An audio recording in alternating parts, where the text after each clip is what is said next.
Hey guys, it's Rich with video number 7 of the Christo-Pagan series. This week we're going to talk about grounding. So like I said, this week we're going to talk about grounding, and next week we're going to talk about centering. Now, I know these videos are seeming to come up a little bit slow in the learning process, but you know, whenever you're looking at your path and examining exactly the why behind what we do, it's really important to take it a little bit slow and know that this is not a journey that's going to be mastered. It's a journey of constantly learning and exploration. So, with that, let's get into grounding. So the reason I wanted to talk about grounding and spend an entire video on it is because whenever I first started reading metaphysical books, grounding wasn't really covered that much. For me, I would see grounding in a metaphysical book and it would have a little blurb, maybe a paragraph, a small paragraph at that, on what it was and how to do it. It might give a meditation, might give a little exercise, but it really didn't go beyond that. So I really want to look more into what grounding is. So really, what is grounding? Well, grounding is that experience of having both feet on the ground. Being in the here and now. Instead of off on cloud 9 in space somewhere, doing whatever you're doing out there, going with the flow, it's about being in the here and now, not worrying about the past and what happened in the past. It's not worrying about the future and what's to come. It's about being in the here and now and knowing exactly what is going on with you at this exact moment in time. But it's also about energy exchange. It's that connection, that energy exchange that I keep on talking about. And you'll hear it plenty of times in this series, I'm sure, about our connection with the earth and the elements around us, the plants and the rocks and other beings. It's the connection to everything on this physical plane. It's all connected to the ground. At some point in time, there is a connection with every living being in this planet on the ground.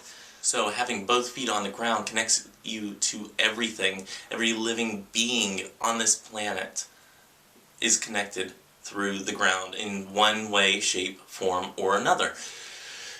So it connects you.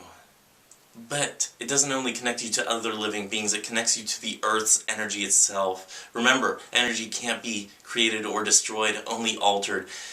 The energy vibrations within the Earth can be altered to work for you, with you, in you, and be drained back into the earth for others to use as well.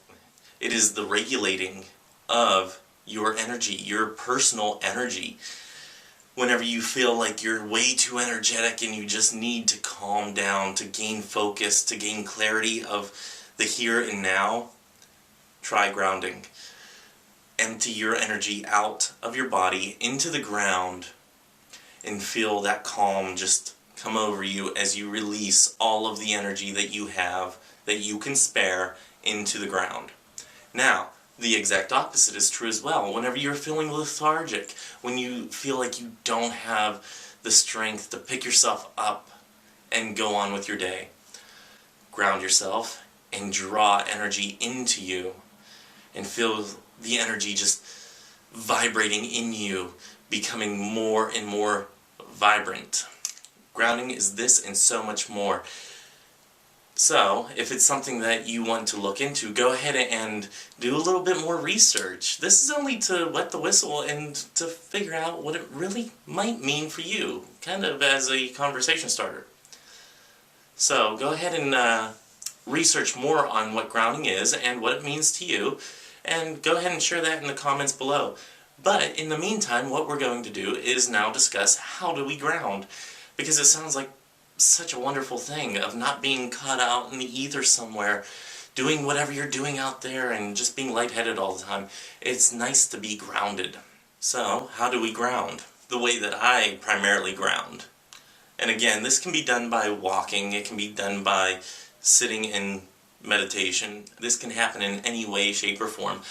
But the way that I do it is I picture roots growing out of my toes, out of my legs, visualizing myself as a tree, and connecting to the vibrations, that earth energy that I either need or want to release into.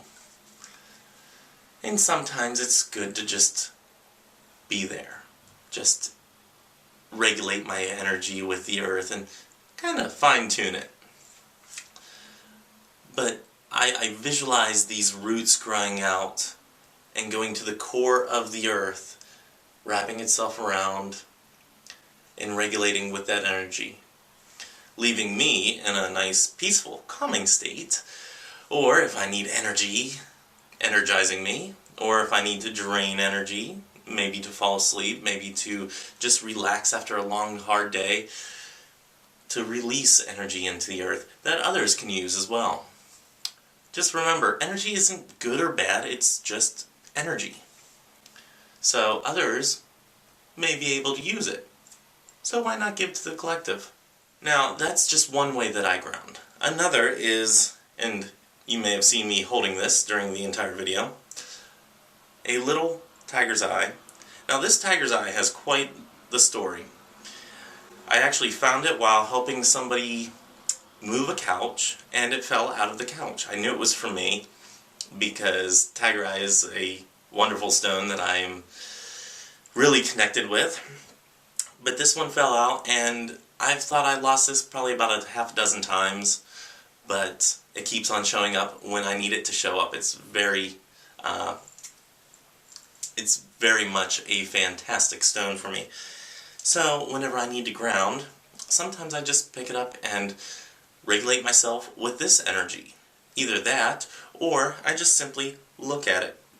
Don't give any mind to how much time is going by, especially if I have the time to put into it.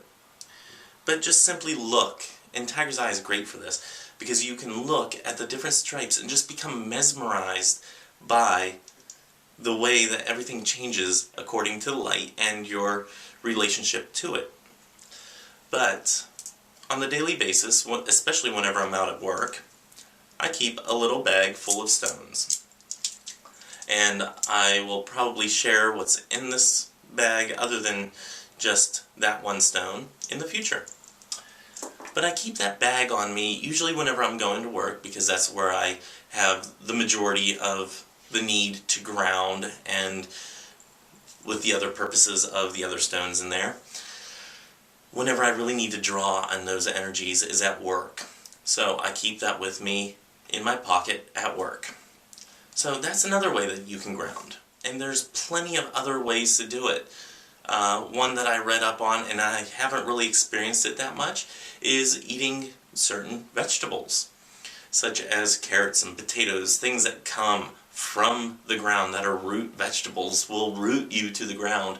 I haven't really tried this one as much, so if you've tried it, go ahead and comment below and let me know how it is. So that's all that I have for this week's video. If you'd like to subscribe to me, go ahead and click subscribe right above my head. If you haven't been to ChristoPaganism.com, go ahead and click right there.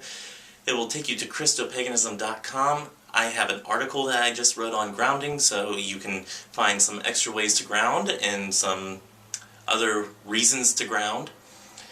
Also, visit the store over there. It will keep ChristoPaganism.com up and running. It is also lower prices than some of our competitors.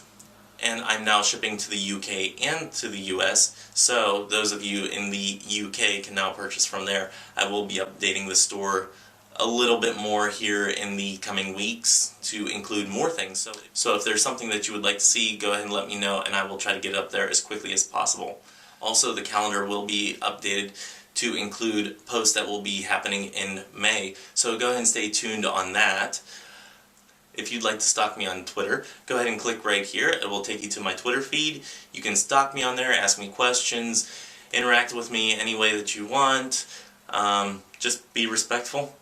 In addition to all that, I post inspirational things or just some things that are happening in my daily life. So go ahead and click on the Twitter feed if that's something that you'd like to do. Until next time, may you have love, hugs, and ladybugs. Bye-bye.